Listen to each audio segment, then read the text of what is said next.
총파업 예고 이후 약 한 달간 이어진 삼성전자 노사 갈등이 총파업 직전에 극적으로 잠정 합의에 도달했는데요. 역시 가장 눈길을 끄는 건 성과급입니다.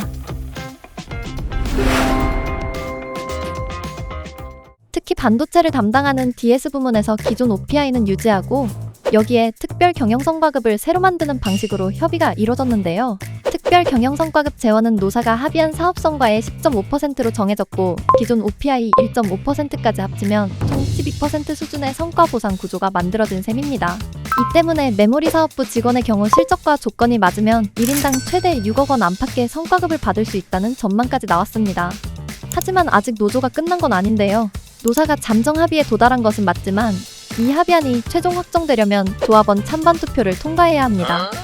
그래서 노조는 5월 21일로 예고했던 총파업을 일단 유보하고 조합원들을 대상으로 합의안 찬반 투표를 진행하기로 했습니다. 앞서 다뤘던 영상에서 SK하이닉스 성과급 제도와 비교되면서 삼성전자 노조를 중심으로 성과 보상 요구가 커져 최대 15% 수준까지 제시했고 또 노사 갈등이 심화되는 과정에서 중앙노동위원회가 노사 양측의 입장을 바탕으로 여러 대안을 제시하며 협의를 지원했지만 결국 노조가 5월 21일 총파업을 예고했다는 내용도 전해드렸는데요. 그런데 총파업을 바로 앞두고 노사가 기존 OPI는 유지하고 별도의 특별 경영성과급을 추가하는 방식으로 상황이 달라졌습니다. 이번 합의안을 두고 양측은 어떤 시각을 보이고 있을까요? 먼저 긍정적인 입장은 첫 번째, 총파업 리스크의 일시적 완화.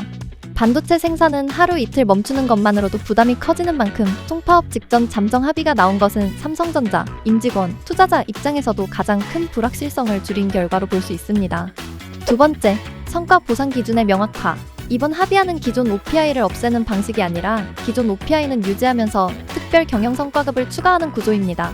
노조 입장에서는 기존 성과급 제도의 한계를 완전히 없앤 것은 아니지만 새로운 기준도 만들었다는 의미가 있습니다. 세 번째, 직원의 동기부여 효과. 회사 실적이 좋아질수록 보상이 커지는 구조라면 직원들도 성과를 더 직접적으로 체감할 수 있습니다. 하지만 우려하는 입장도 있습니다. 첫 번째, 보상 규모. 최대 6억 원 안팎이라는 전망까지 나온 만큼 회사 입장에서는 앞으로도 이런 보상 구조를 계속 감당할 수 있느냐가 부담이 될 수 있습니다. 두 번째, 반도체 업황의 변동성.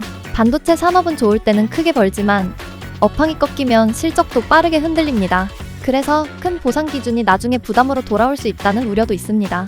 세 번째, 투자자와 내부 형평성 문제. 삼성전자 안에서도 부문별 실적 차이가 있기 때문에 어느 부문에 얼마나 보상할 것인지도 민감한 문제가 될 수 있습니다.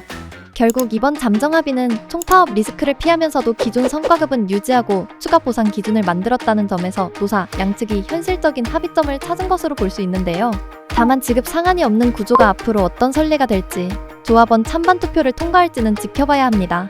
삼성전자 노사 잠정 합의안, 여러분은 어떻게 보시나요? 총파업 리스크를 줄이고 성과 보상 기준을 새로 만든 현실적인 합의라고 보시나요? 아니면 최대 6억 원 안팎의 성과급 전망까지 나오면서 향후 비용 부담과 형평성 논쟁을 남긴 합의라고 보시나요? 여러분의 생각을 댓글로 남겨주세요.